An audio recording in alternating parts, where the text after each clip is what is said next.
যোগীপুর মহকুমা হাসপাতালে এসইউসিআই কমিউনিস্ট দলের 17 দফা দাবিতে ডেপুটেশন ও বিক্ষোভ। আজ এসইউসিআই কমিউনিস্ট দলের পক্ষ থেকে যোগীপুর মহকুমা হাসপাতালে স্বাস্থ্য পরিষেবার উন্নয়নের দাবিতে 17 দফা দাবিপত্র নিয়ে সুপারিনটেন্ডেন্ট এর নিকট ডেপুটেশন বিক্ষোভ প্রদর্শন করা হয়। 5 সদস্যের একটি প্রতিনিধি দল হাসপাতালের সুপারের সঙ্গে সরাসরি আলোচনায় অংশগ্রহণ করে। প্রতিনিধি দলের মধ্যে উপস্থিত ছিলেন শামীম উদ্দিন, ডক্টর রবিউল আলম, মির্জা নাসির উদ্দিন, সাবির আলী এবং সুমন পাল। আলোচনায় হাসপাতালের সুপার 17 দফা দাবির সঙ্গে একমত পোষণ করেন। দ্রুততম সময়ের মধ্যেই দাবি পূরণে কার্যকরী পদক্ষেপের আশ্বাস দেন। মূল 17 দফা দাবি সংক্ষেপে: জরুরি রোগীর ক্ষেত্রে অন কলে চিকিৎসকের উপস্থিতি নিশ্চিত করা, রোগীর অনুপাতে যথাযথ চিকিৎসক, নার্স ও স্বাস্থ্যকর্মী নিয়োগ, এমআরআই মেশিন চালু, অক্সিজেন প্ল্যান্ট দ্রুত সম্পন্ন করা, হাসপাতাল চত্বরে দালাল চক্র নির্মূল, জন্ম মৃত্যু শংসাপত্র, আইসিইউ বেড সংখ্যা বাড়ানো, সকল পরীক্ষা নিরীক্ষার ব্যবস্থা, প্রতিবন্ধী শংসাপত্র, র্যাম্প নির্মাণ, পুরনো আউটডোর পানীয় জল, বাথরুম, ফ্যানের ব্যবস্থা, জীবনদায়ী ওষুধ সরবরাহ, মূল্য বৃদ্ধি রোধ, স্বাস্থ্যকর্মীদের দুর্ব্যবহার বন্ধ, হাসপাতাল এলাকা দূষণ যানজট মুক্ত রাখা, প্রসূতি ও শিশু মৃত্যু বন্ধে কঠোর পদক্ষেপ, হাসপাতালের বেসরকারীকরণ ও বাণিজ্যিকরণ বন্ধ এবং স্বাস্থ্য খাতে জিডিপির 10% বরাদ্দ নিশ্চিত করা। এই ডেপুটেশন স্বাস্থ্য পরিষেবার প্রতি জনগণের দাবি সচেতনতার প্রতিফলন, যা প্রশাসনের দৃষ্টি আকর্ষণ করছে বলে মনে করছেন আন্দোলনকারীরা। বলো না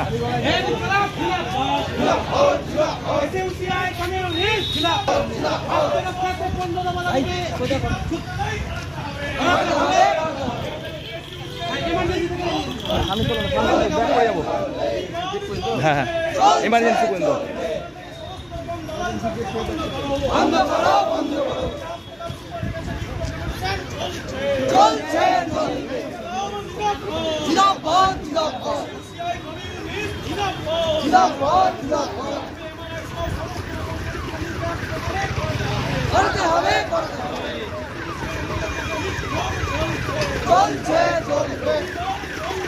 হঠাৎ অসুস্থ হলো, আপনার হার্ট অ্যাটাক করলো, আপনি পয়সা না থাকলে ট্রিটমেন্ট কেউ করবে না, প্রাইভেটে আগে পয়সাটাই।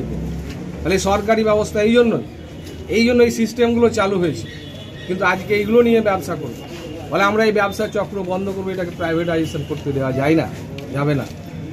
এই উদ্দেশ্যেই আমাদের আজকে ওষুধ যে নকল, হ্যাঁ এটা যে সরকারি ব্যবস্থা এত ভেঙে পড়েছে, এটা আপনি বললেন, খুবই সাহায্য করলেন আমাকে, যে ওষুধ যেগুলো সার্টিফাই পাচ্ছে না, মানে গুণগত মান এত নিম্ন মানের যে সেগুলো প্রশংসাপত্র পাচ্ছে না, অথচ সেইগুলোই মার্কেটে রমরমিয়ে চলছে।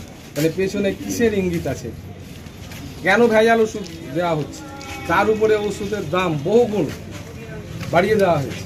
আর এই যে অব্যবস্থা চলছে চিকিৎসাকে নিয়ে, একটা লুটের কারখানা, এটা একটা দেশের নীতি নৈতিকতা প্রশ্নের সামনে দাঁড়িয়ে যায়।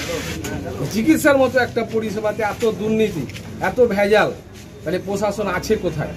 কি করে তাহলে প্রশাসনের কাজ? এই বিষয়গুলো সুপার হসপিটাল তো এই জন্যই করেছিলেন মমতা বন্দ্যোপাধ্যায়, যাতে সবাই সুযোগ সুবিধা পায়, এবং ওষুধের ব্যবস্থা করেছে যে বিশেষ ছাড় দিয়ে।